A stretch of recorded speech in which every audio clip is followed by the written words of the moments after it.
Évangile de Jésus-Christ selon saint Jean. En ce temps-là, les yeux levés au ciel, Jésus priait ainsi. Père saint, garde mes disciples unis dans ton nom, le nom que tu m'as donné, pour qu'ils soient un comme nous-mêmes. Quand j'étais avec eux, je les gardais unis dans ton nom, le nom que tu m'as donné. J'ai veillé sur eux, et aucun ne s'est perdu, sauf celui qui s'en va à sa perte, de sorte que l'Écriture soit accomplie. Et maintenant que je viens à toi, je parle ainsi, dans le monde, pour qu'ils aient en eux ma joie, et qu'ils en soient comblés. Moi, je leur ai donné ta parole, et le monde les a pris en haine, parce qu'ils n'appartiennent pas au monde, de même que moi, je n'appartiens pas au monde. Je ne prie pas pour que tu les retires du monde, mais pour que tu les gardes du mauvais.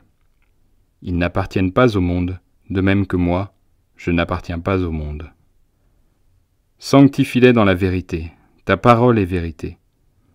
De même que tu m'as envoyé dans le monde, moi aussi je les ai envoyés dans le monde. Et pour eux, je me sanctifie moi-même, afin qu'ils soient eux aussi sanctifiés dans la vérité.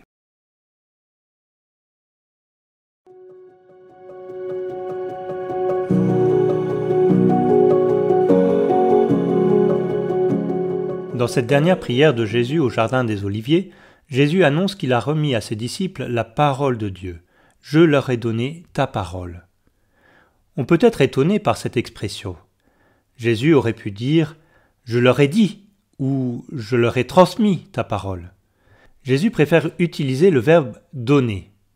La parole est comme un objet qui appartient au Père et qui est déposé dans les mains ou dans le cœur des disciples.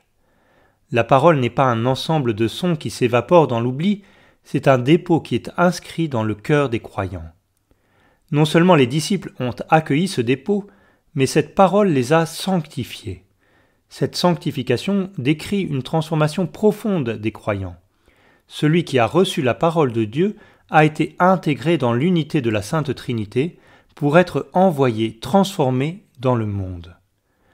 Invoquons aujourd'hui l'Esprit Saint qui nous sanctifie et nous envoie dans le monde comme témoins de la vérité.